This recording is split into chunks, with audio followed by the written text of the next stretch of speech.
جس کا شجرہ اعلیٰ ہو وہ کسی کو بھی ڈانٹ سکتا ہے. بیٹھ جا، خاموش ہو جا.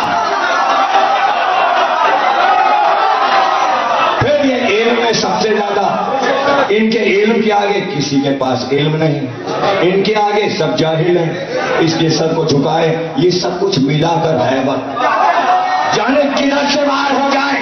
ماتی بات معجزہ چھوڑ دو،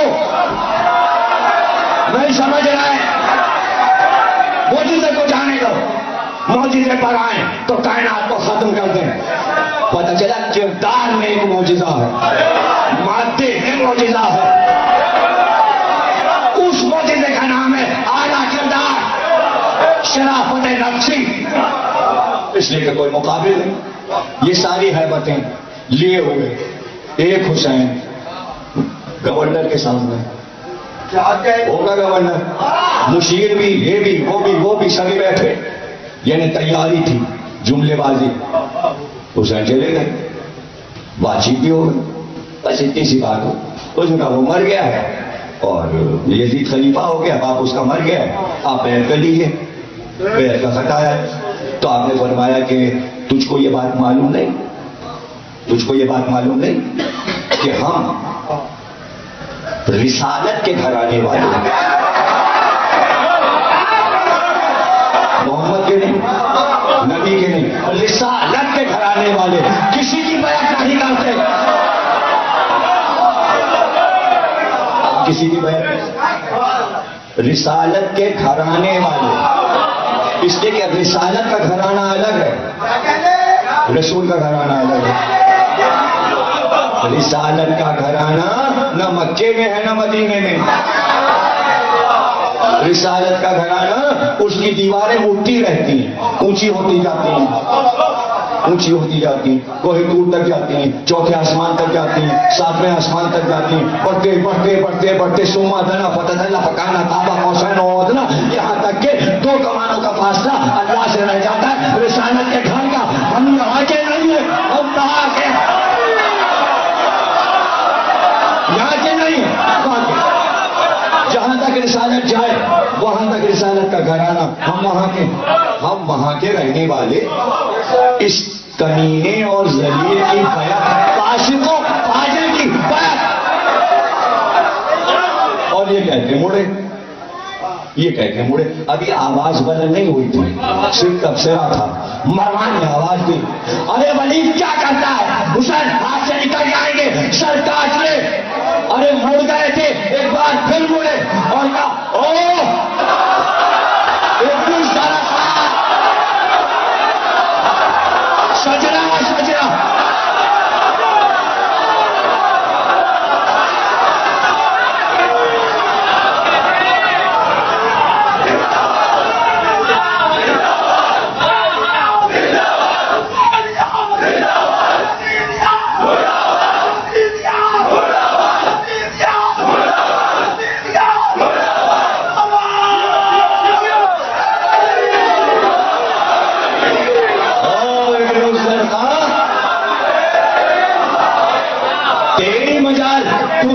حسین کی بات کرے، ابن جلسہ نیلی آنکھوں والی عورت کے بیٹے، تیری مجال. یہ حیبت تھی حسین کی کہ ہاتھ میں پانی تھا، وضو کرنے جا رہا تھا مروان، لوٹا چھوٹ گیا،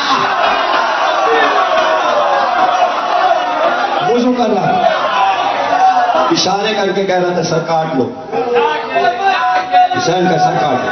اب یہ دیکھیے کہ 90 برس کا بوڑھا تو کیوں زندہ رہنا چاہتا ہے. ابھی تیرے سامنے حسین بچے ہیں، تو 90 برس کا بوڑھا ہے. نہیں سمجھے، بوڑھا کہہ رہا ہے جوان کو مار دو. یعنی تو یہ چاہتا ہے کہ بڑھاپے کی ہوس میں خلافت پائے اور نبی کا نواسا مارا جائے. کہاں سمجھ رہے ہیں؟ اگر سب کے سمجھ میں تقریر آ جائے تو مولا کا کرم. تو بوڑھا 90 برس کا، 95 برس کا، تجھے جینے کی ہوس ہے اور حسین کو مار دو. تیرے پاس مشن کیا ہے؟ کون سا مشن ہے جس کے لیے کام کر رہا ہے؟ ان کے پاس مشن ہے، اللہ کا دیا مشن ہے، نبی کا دیا مشن ہے، قرآن ہے، دین ہے. تیرے پاس کیا مشن ہے؟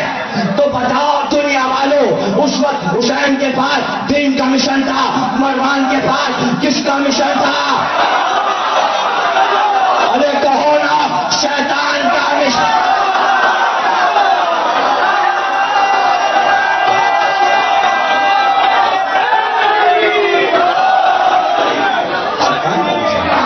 کیا اس کے پاس دین کا مشن تھا؟ ارے وہ حوث پھر ہو ہی گئی. حسین تو 57 برس کے تھے، یزید تو مرتے وقت 33 برس کا تھا. 30 میں حاکم بنا، 3 برس زندہ رہا اور اس کے بعد مر گیا. اور اب یہ ہو گیا 95 برس کا، بلکہ اور 3 سال بڑھا لو 95 کا، تو اس وقت آپ 61 ہی لیے 97 کا ہو گیا. اب 100 میں 3 کم ہے، وہ تینوں آ جائیں تو 100 اور اسے لگا.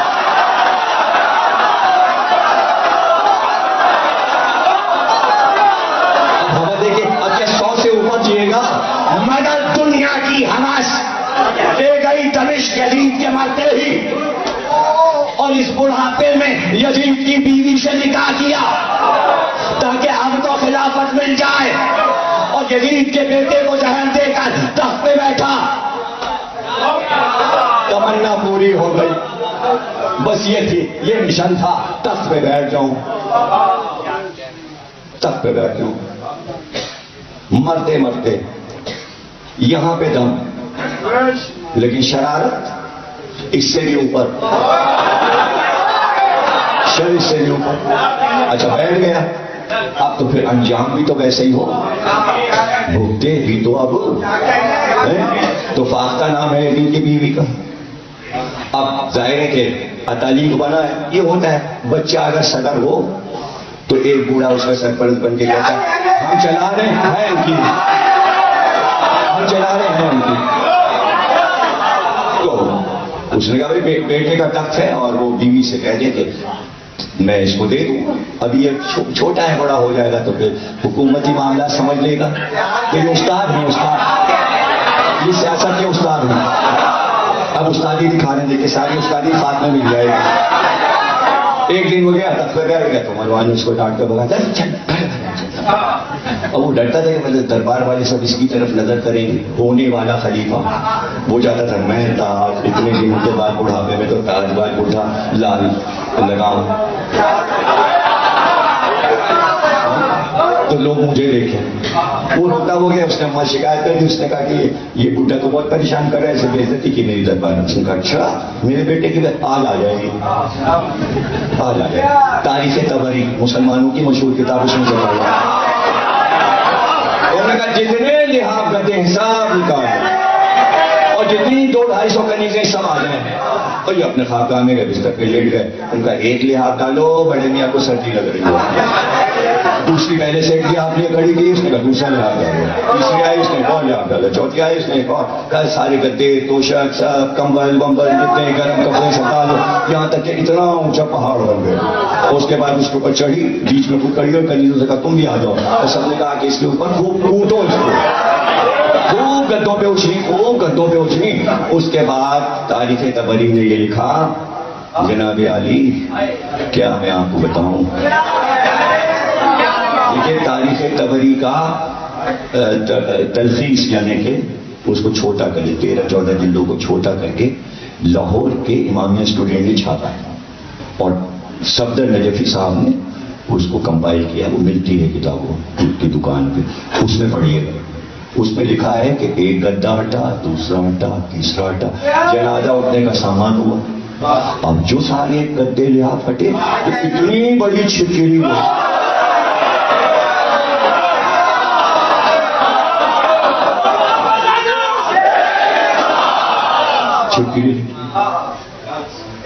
آپ بتائیے، اسی کو اللہ نے قرآن میں کہا کہ ہم مست کر دیتے، مست کر دیتے، مست کر دیتے، دنیا میں ہی مست کر دیتے.